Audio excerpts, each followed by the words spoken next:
AITA for making my eldest daughter babysit even though she is child-free. My wife and I have 3 kids. Tina, 19F, Jason, 15 meters, and Allie, 14F. Late last year, my Sil passed away unexpectedly, leaving our niece Jenny, 4F, orphaned. Her father is not in the picture. My wife and I, of course, agreed to take her in. It has been a huge adjustment for all 6 of us. Tina and Allie had to start rooming together. Allie is okay with this, but Tina has complained since we brought our niece home. In fact, whenever Jenny does anything typical of a 4-year-old that Tina dislikes, she will loudly and rudely comment that this is why I am child-free and will never have kids. Quote, "A few weeks ago there were big changes in our childcare coverage and now we lack coverage for about 2.5 hours Monday to Friday." Jason and Allie both agreed to take 1 day of the week for babysitting duties. When we asked Tina to take on the other 3, she refused, stating she is child-free and means it. I told Tina that if she won't pitch in to help the family by babysitting, then she was no longer welcome to live in our home rent-free.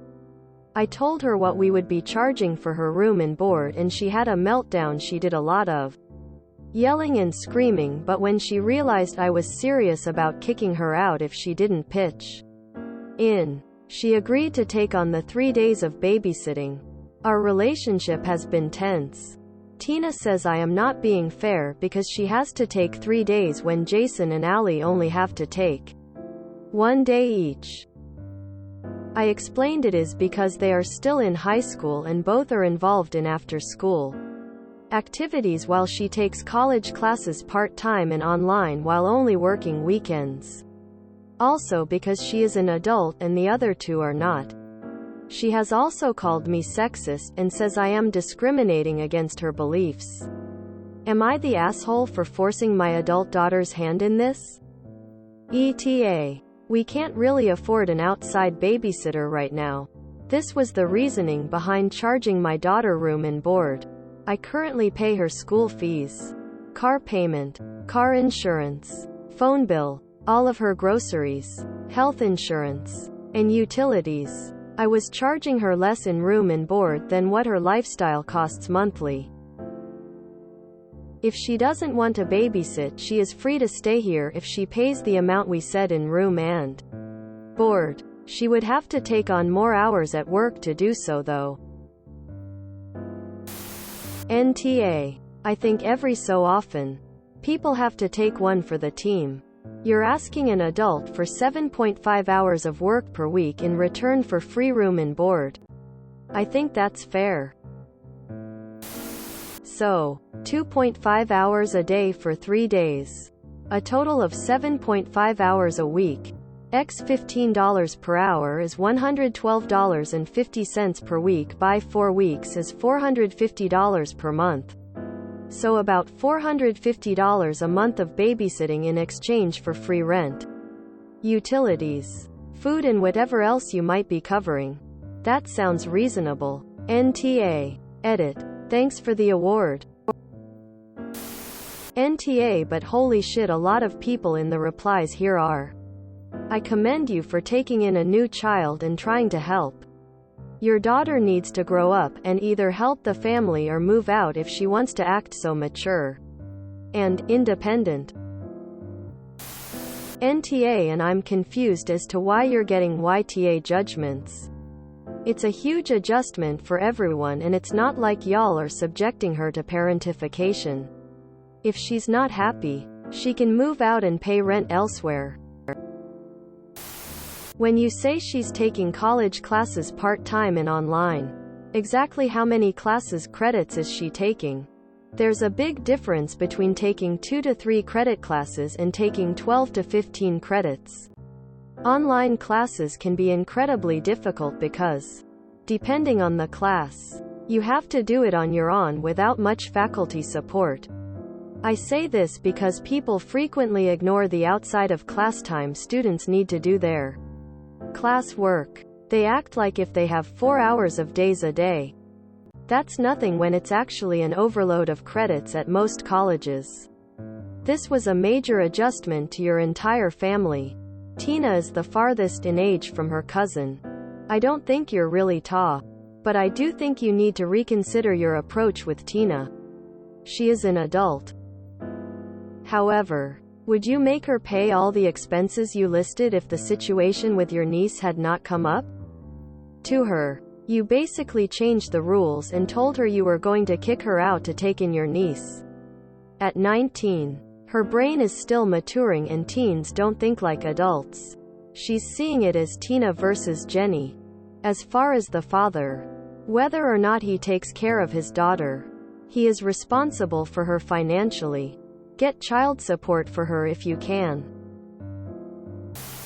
NTA if she doesn't want to help your household while getting free everything. Then she needs to move out and learn that babysitting for 6 hours a week was worth the food, the rent, and not paying bills and running a household. Men babysit too. Tell her not to be sexist. I have no judgment, but I have a few opinions. I'm 19F. Plan to be child-free. And my parent. S. Fund my life. Just like your daughter. I had a job at one point and quit due to mental health. Currently don't have a job because mom wanted me to focus on school since it's my first semester. I've experienced my mother taking in someone else's child. I've experienced having to share my room because she took in someone else's child. Hated it the entire time. 1. I had no privacy. 2. There were fights. I always lost lol. 3. My life was completely flipped. Nothing was just mine anymore. My grandmother adopted a 3-week-old baby when I was 9-ish. When she became a toddler, I always had to babysit because the adults couldn't afford it. I've had to miss out on things because I had to babysit. For everyone saying, make sure he doesn't abuse the kid, just because we don't want, like kids, does not mean we are going to mistreat them. I had empathy for the kid I had to babysit, but I still didn't like her. My grandma is that kid's legal guardian. So the kid is family. I started making them pay me to watch her. I was called greedy and ungrateful too. I've done a lot of things to make my mother mad at me. But she has never threatened to stop taking care of me because I wouldn't do something she wanted, needed. She chose to have me. She chose to take care of me. She chose to fund my life and education. I actually wanted to move out at 17 and she told me no. She didn't want me to struggle like she had. She didn't want life to hit me in the face. Tina is your child just like the 4 years old is now your child. If your funding is conditional, that's something that should have been discussed before she started college. You said Tina's job is part-time. You know that's not enough for real rent. Tina is also in college. Online or not, this crap is stressful on its own. Yes, Tina is wrong to talk aloud about being child-free and blaming it on the 4 years old. You need to nip that in the bud. Tell her how childish that BS is. Even child-free people know. You do not take your emotions out on children no matter how you feel towards them. IDC what anybody in this sub says. You did give her an ultimatum. You basically said, do this for me or pay rent, even though you chose to fund her college education. Let her live rent-free. And pay for other things. Everyone is calling her entitled and bratty, without really trying to understand her POV. Also to everybody in this sub that seems to think you have to fend for yourself the minute you turn 18. Who hurt you? Being a legal adult does not mean your parents get to just drop you. I've seen a lot of you say, well, I was her age and paid my own way through college. I'm sorry you had to do that. A lot of you are stuck in the mindset of, I suffered and I turned out okay. So they should suffer too. If you think your kids should fend for themselves the minute they become legal, you shouldn't have children. There is nothing good about struggling when your life is just beginning. I'm sorry you had to. Sit down with your daughter. The two of you need to have an actual talk. You want her to be an adult, then you talk to her like one. Talk to her about why exactly you need the help and why she specifically has more days than her siblings. Do not guilt trip her by constantly saying how the little one has lost her mother, because I guarantee you, it will not help. You also need to listen. Ask her why she's against helping with babysitting. How is she feeling with all the adjustments going on? Does she want to live on campus? This is what really helped me with my situation. Does she want to figure out a plan so she can become independent and move out? This whole situation is a big change for everyone. You and your spouse now have another child to care for. Your kids now have another, very young, child in the house. You're 19 years old and you're 14 years old are now sharing a room. You're 4 years old is getting used to a new family. You're 4 years old also lost her mother, which is terrible, especially for a child that age.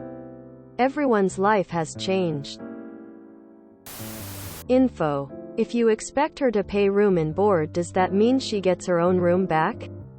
Because it would be wildly unfair to be expected to help pay your mortgage and she doesn't even get her own room. Also, you said you pay all her school fees, car payment, etc. When you agreed to all this, what was the deal you pay in exchange for what?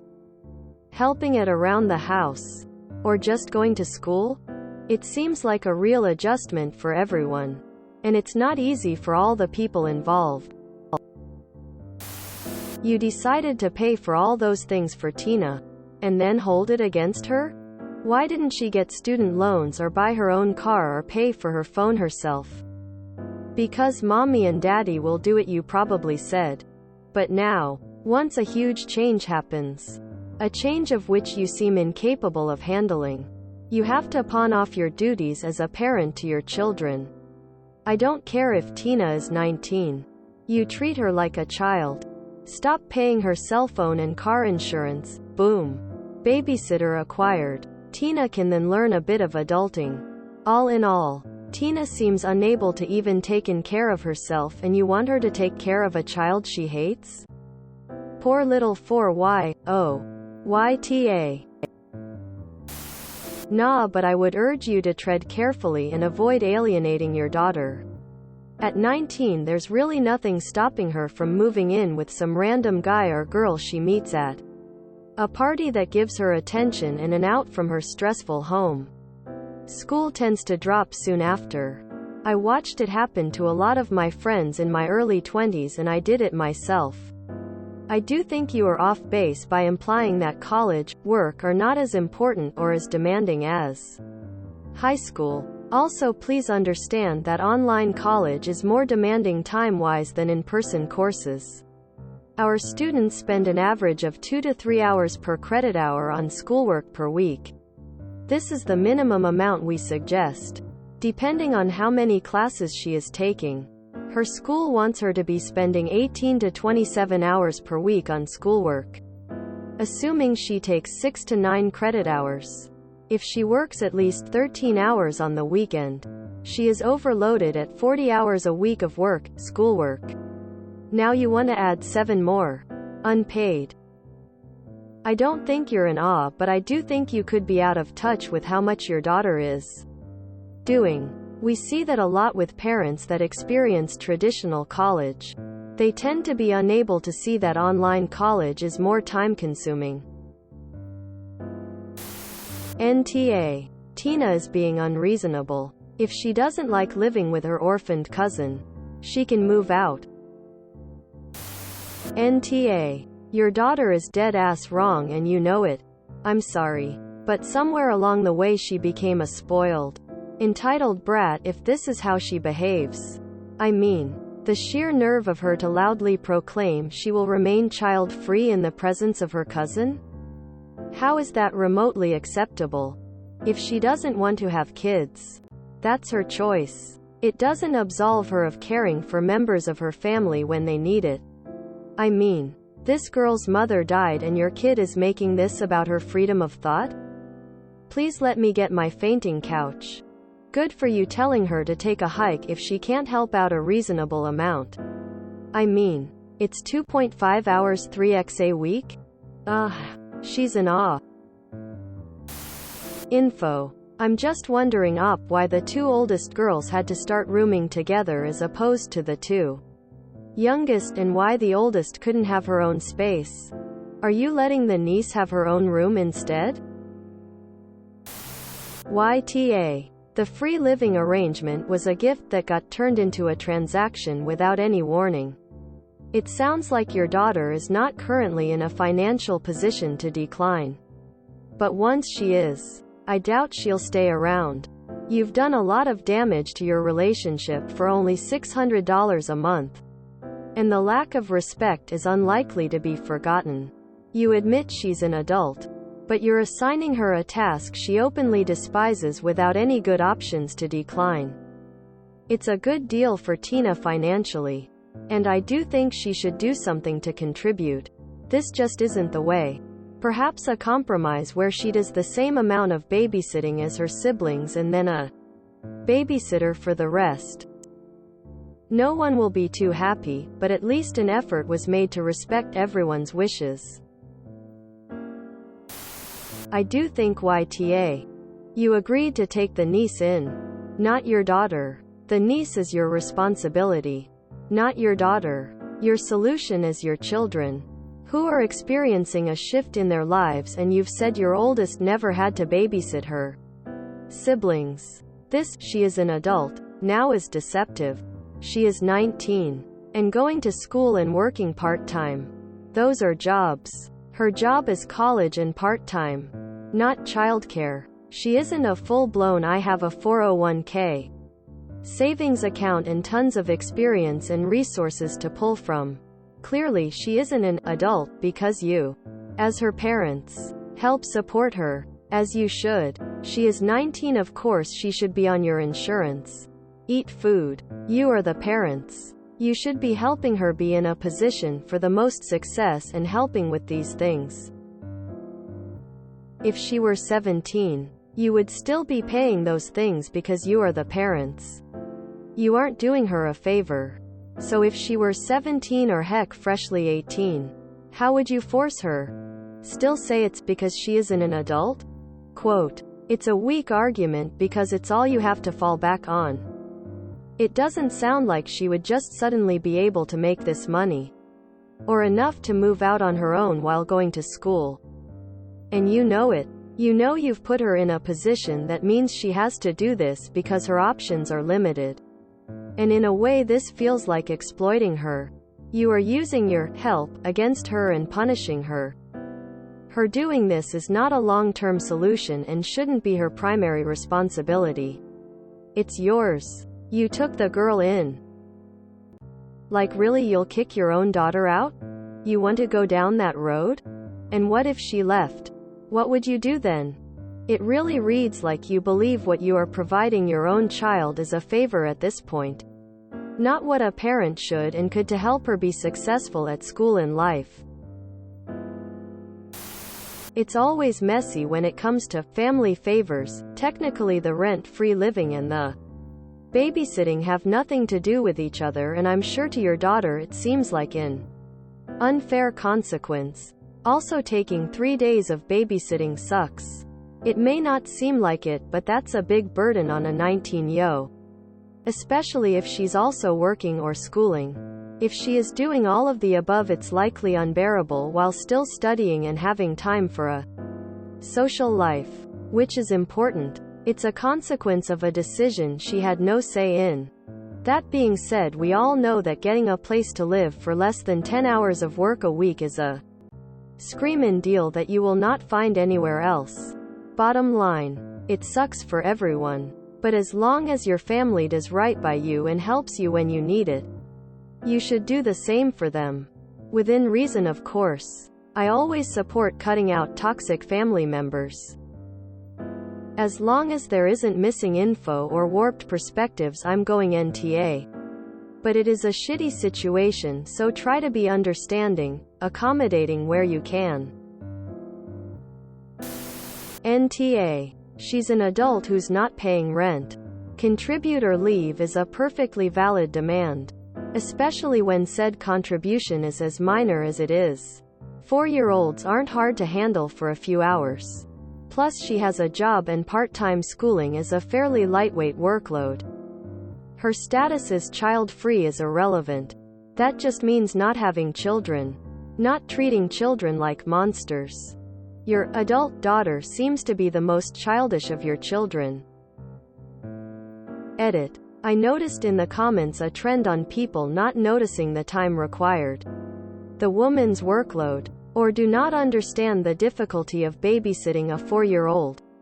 As I've done all these things. 2.5 hours a day. 3 days a week. Part-time college? A handful of hours a day. A couple more for assorted homeworks. Part-time is 1 to 3 classes a week. An hour a meeting. Average. With 2 to 3 meetings a week. She's got a ton of free time. Even on the upper limits. Babysitting 4-year-olds. The best age to babysit. Self-sufficient. Easily distracted. And have a survival instinct. Tossing on a movie is generally ample distraction. Nah. I think you have all been thrust into an extremely difficult situation that nobody involved is at fault for. You're going above and beyond to try to make it work, but even that isn't enough to cover all the gaps. Tina is being a total brat.